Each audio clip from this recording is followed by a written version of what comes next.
मान्यवर, बताया गया कि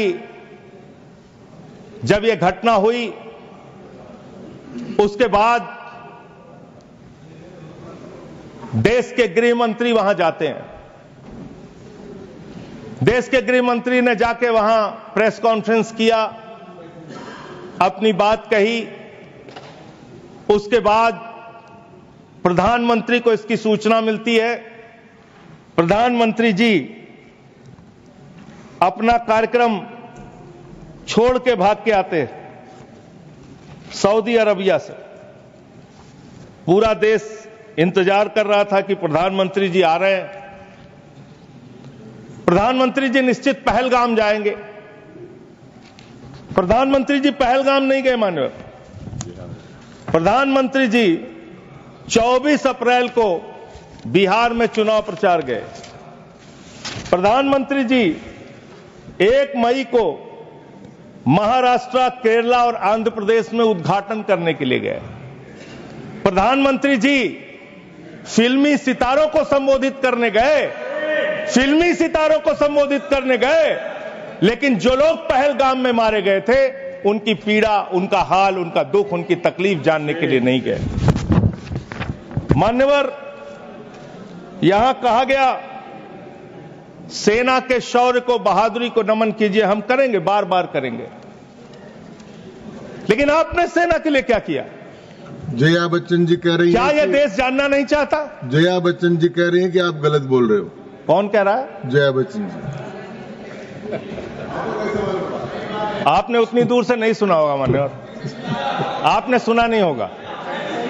आप सुन लीजिए मान्यवर, आप सुन लीजिए, कृपया सुन लीजिए मान्यवर। तो फिल्मी सितारे जो आपने कहा ना, वो जिस तरह से आपने कहा कुछ डेरोगेटरी लगा। यही मेरा ऑब्जेक्शन। मान्यवर, नहीं, मैं ये नहीं कह रहा हूं कि फिल्मी सितारों को आपने संबोधित किया या किसी आप कार्यक्रम में गए, लेकिन आपकी पहली प्राथमिकता भारत के प्रधानमंत्री के तौर पे क्या थी? सवाल यह है कि पहली प्राथमिकता आपकी क्या थी? पहली प्राथमिकता थी देश में आते, बिहार का चुनाव छोड़ते, पहले आप पहलगाम जाते। पहले आप उस घटना स्थल पे जाते।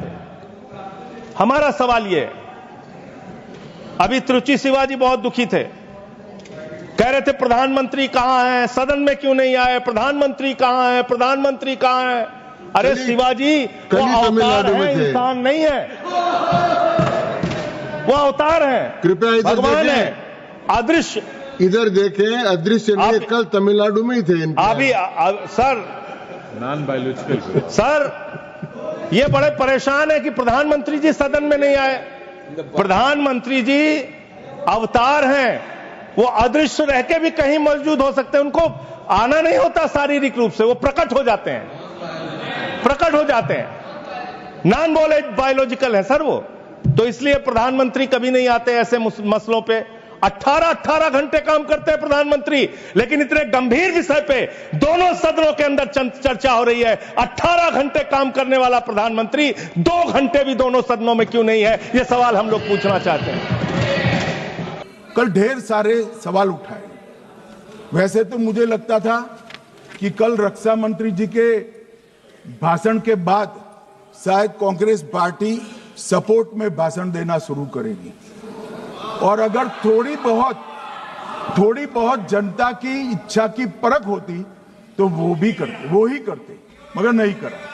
क्योंकि रक्षा मंत्री जी ने बहुत बारीकी से ऑपरेशन सिंदूर की सफलता, इसकी जरूरियात, इसकी प्रासंगिकता और इसके परिणाम, इसके बारे में बहुत अच्छे तरीके से सदन के माध्यम से पूरे देश की जनता के सामने रखा जाए। मगर फिर भी उन्होंने बहुत सारे सवाल किए। अब सवाल किए हैं तो मुझे जवाब देना भी पड़ेगा, उनको सुनना भी पड़ेगा। मान्यवर, मैं पूरा घटनाक्रम बताना चाहता हूं। मान्यवर, 22 अप्रैल को पहलगाम में आतंकवादी हमला हुआ। इसमें 26 लोग मारे गए, 25 भारतीय और 1 नेपाली नागरिक। हमने उसी वक्त मैं श्रीनगर जाने के लिए निकल गया। रात को ही सुरक्षा बलों की मीटिंग कर ये भाग न पाए इसकी व्यवस्था की। माननीय मोदी जी ने 23 और 30 अप्रैल को CCS की मीटिंग चेयर की।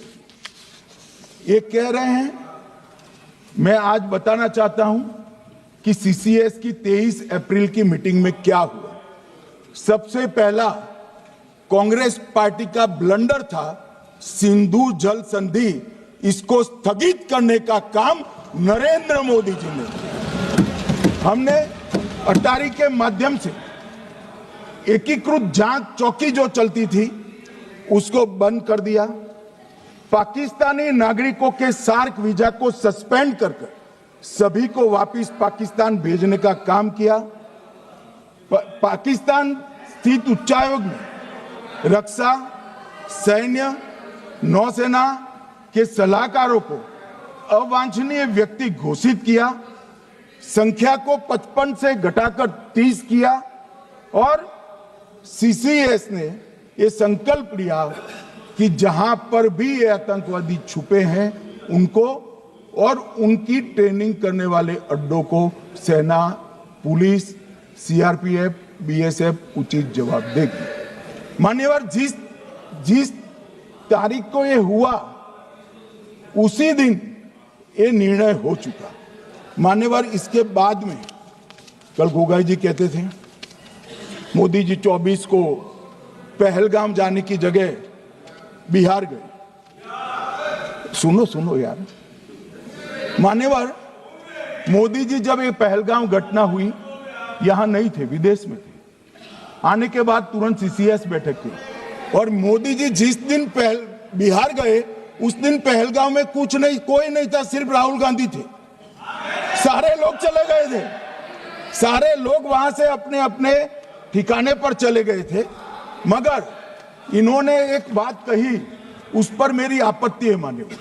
उन्होंने कहा 24 अप्रैल को चुनावी भाषण किया। मान्यवर, देश का नेतृत्व करने वाले देश के प्रधानमंत्री की फर्ज होती है कि देश की संप्रभुता पर, देश के नागरिकों पर अगर ऐसा जघन्य हमला होता है तो जनता की भावनाओं के अनुरूप जवाब देना चाहिए। मान्यवर, मैं आज आपकी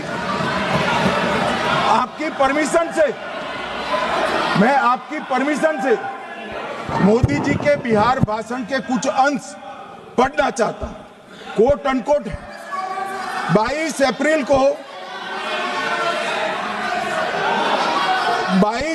को पहलगाम का यह हमला केवल निहत्थे पर्यटकों पर नहीं बल्कि पूरे भारत की आत्मा पर एक दुस्साहसपूर्ण प्रहार है। आतंकवाद के प्रति दृढ़ और कड़ा रुख, आतंकियों और इसके हमले की साजिश रखने वालों की कल्पना से भी बढ़कर उनको सजा दी जाए। मान्यवर, महत्वपूर्ण है आतंकियों और इसकी साजिश रचने वाले दोनों को। आतंकियों की बची खुची जमीन भी मिट्टी में मिलाने का समय आ गया है। 140 करोड़ भारतीय इस बात के लिए एकजुट है कि आतंक के आकाओं की कमर तोड़ दी जाएगी। भारत हरेक आतंकवादी और उनके समर्थकों की पहचान करेगा, उनका पता लगाएगा और उन्हें दंडित करेगा। आतंकवाद कभी भी भारत की आत्मा नहीं तोड़ पाएगा। न्याय सुनिश्चित करने का मैं हर संभव प्रयास करूंगा। अनकोट। अब इसमें किसी को चुनावी भाषण दिखाई पड़ता है तो उसकी समझ शक्ति पर बहुत सारे सवालिया निशान लग जाते हैं। ये चुनावी भाषण नहीं है, आतंकवाद के खिलाफ लड़ने का 140 करोड़ भारतीयों का प्रतिघोष है जो मोदी जी ने वहां दिया।